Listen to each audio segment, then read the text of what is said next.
Baik, bismillahirrahmanirrahim. Assalamualaikum warahmatullahi wabarakatuh. Alhamdulillahirrahmanirrahim. Pada kesempatan kali ini kami dari kelompok bahasa gaul ya, akan menyampaikan materi yang telah kami susun yang beranggotakan saya Priya Oktaviansyah, lalu Grafika Syahidina, Ikza Nurfauzi, Artiami Rizka Maulani, dan Muhammad Fajrin telah selesai menyusun PowerPoint berkaitan dengan bahasa gaul. Tugas dari dosen pengampu kita, yaitu Ibu Tuediana Budi Hapsari, PhD, dosen pengampu mata kuliah pengantar ilmu komunikasi. Baik, tidak lama-lama lagi, kita langsung saja untuk materi yang pertama akan disampaikan oleh Mbak Amira. Kepadanya kami silakan.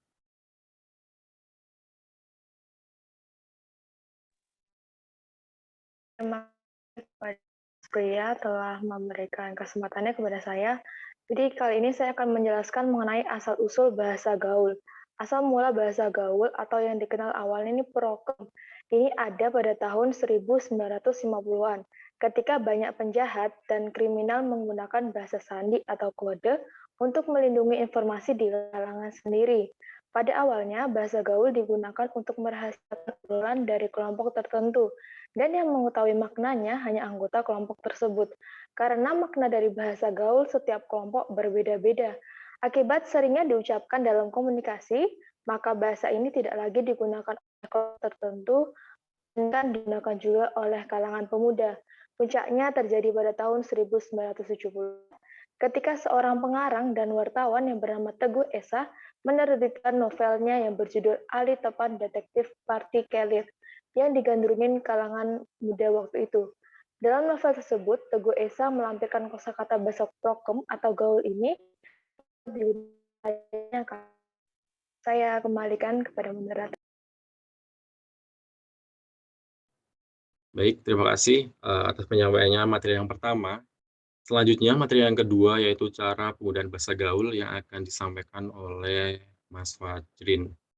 Untuk itu, kami silakan. Baik, terima kasih Mas Priya. Saya akan menyampaikan cara penggunaan bahasa gaul.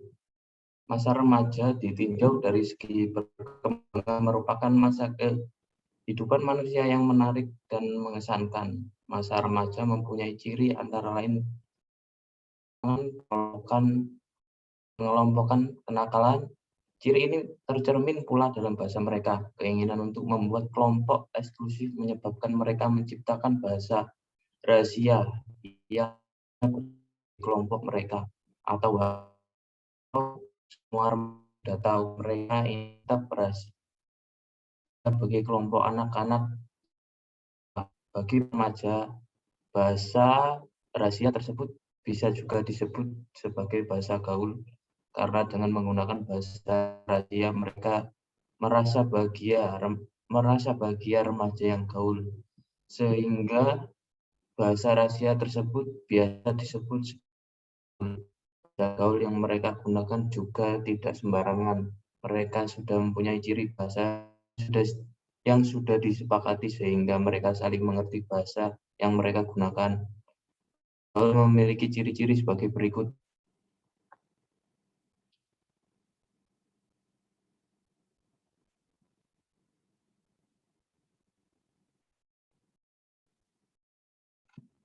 A. Kosakata khas berkata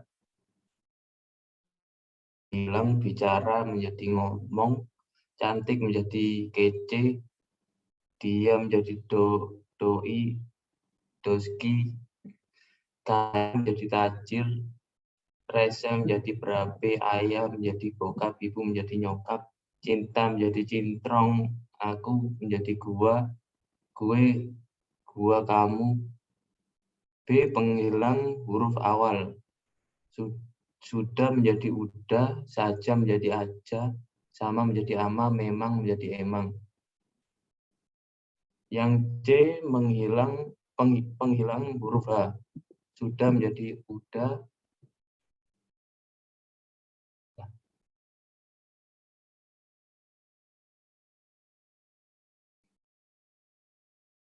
Penggantian diftong au, ai dengan o dan e.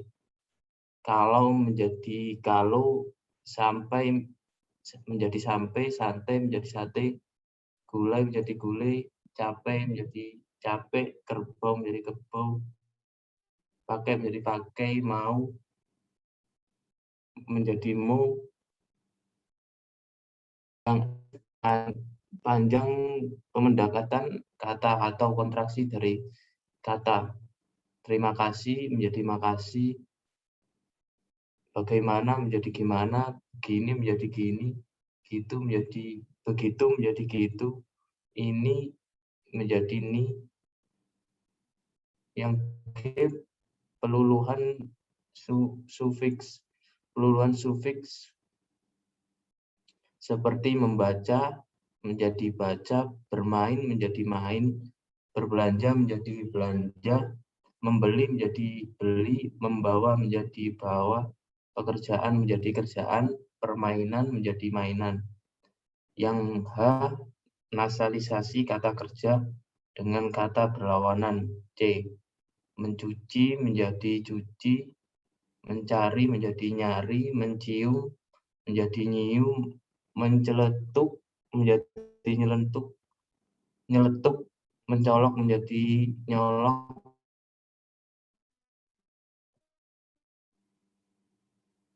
Next. Ya, dan yang terakhir, yang slide terakhir, penggunaan akhiran in. Penggunaan akhiran in untuk menggantikan akhiran kan. Bacakan jadi bacain, mainkan jadi mainin, beli, bawaan menjadi bawain. Yang C, membentuk yang cenderung proses nasalisasi awal mengakhirkan dan cukup rumit dihindarkan. Yang K, proses nasalisasi kata kerja aktif plus in untuk membentuk kata kerja transitif aktif. Memikirkan menjadi mikirin, menyenangkan menjadi nanyain, merepotkan menjadi ngerepotin, mengambilkan jadi ngambilin bentuk. Lanjut yang M, bentuk pasif 1 di plus kata dasar plus kata in diduakan seperti diduakan, jadi diduain, ditunggui, jadi ditungguin, diajari, jadi diajarin, ditinggalkan menjadi ditinggalin. Bentuk pasif kedua, kata plus kata dasar yang merupakan padanan bentuk pasif dalam bahasa Indonesia seperti buku, tergait, kegait, tertimpa menjadi ketimpa, kepleset menjadi terpleset menjadi kepleset, tercantol menjadi tertipu menjadi ketipu, tertabrak menjadi tertabrak, ketabrak. Baik, itu saja. Saya kembalikan ke moderator.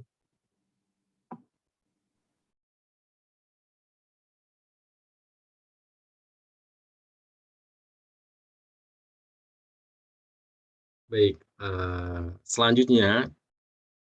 materi selanjutnya akan disampaikan oleh Mas Raffi. Gitu. Nah, untuk itu waktu dan tempat kami silakan.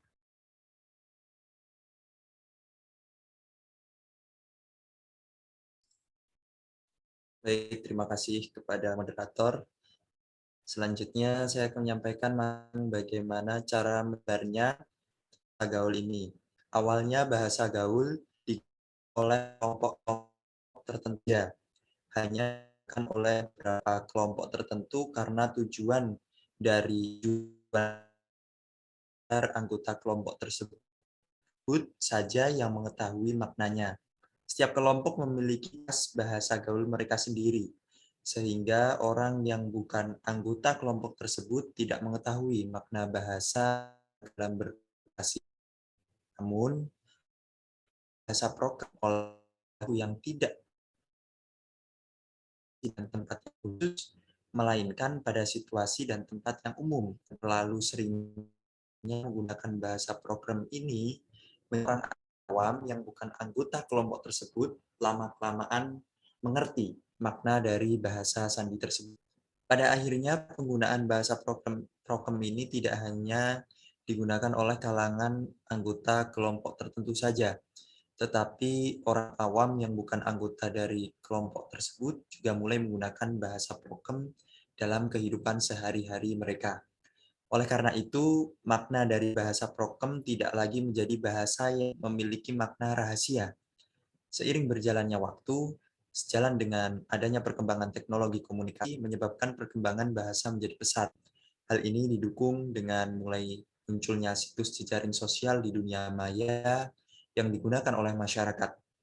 Penggunaan jejaring sosial ini memudahkan seseorang dalam mengetahui perkembangan bahasa yang ada. Selanjutnya,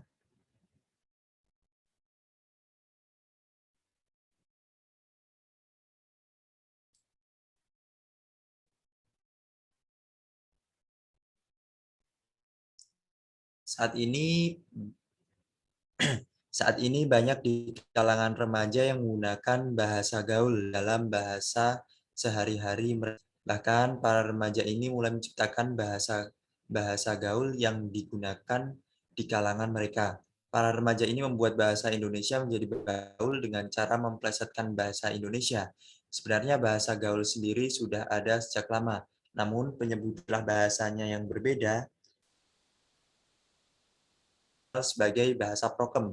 Bahasa prokem ini mulai populer sekitar tahun 1980-an.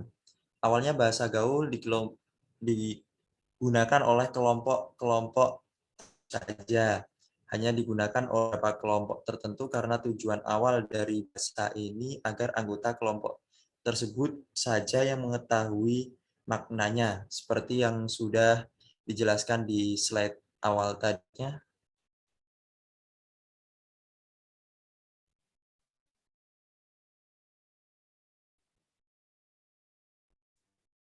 Selanjutnya.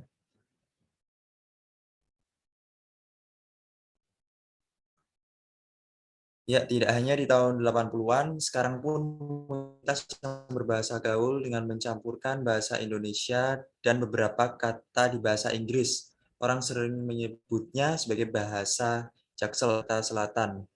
Singkatnya, anak Jaksel merujuk pada siapa saja yang menggunakan diksi-diksi khas Jaksel seperti which is, basically, prefer, even, at least, dan lain-lain. Diksi-diksi ini yang kemudian dengan mudahnya dijadikan sebagai penanda dalam teks-teks anak Jaksel di media sosial. Sedangkan untuk stigma mengenai anak Jaksel dan teks-teks yang terbentuk dalam media sosial itu diperdebatkan oleh netizen. Para pengguna media sosial menggunakan media sebagai wadah untuk membuat lelucon dan menertawakan fenomena ini, atau fenomena bahasa anak Jaksel. Karena Twitter dianggap sebagai media yang bebas dan memberikan ruang gerak yang nyaman bagi mereka. Hal penggunaan bahasa Inggris yang dicampur dengan bahasa Indonesia bukan hanya terjadi di daerah tersebut, namun juga berada pada beberapa daerah lain di Indonesia. Mungkin cukup sekian ya materi yang dapat saya sampaikan tentang komunitas pengguna bahasa gaul. Selanjutnya saya kembalikan ke moderator. Baik, terima kasih atas penyampaian materinya. Untuk materi selanjutnya, yaitu kesimpulan terakhir akan disampaikan oleh Mas Rikza. Monggo, waktu dan tempat kami silakan. Terima kasih buat moderator Mas Priya.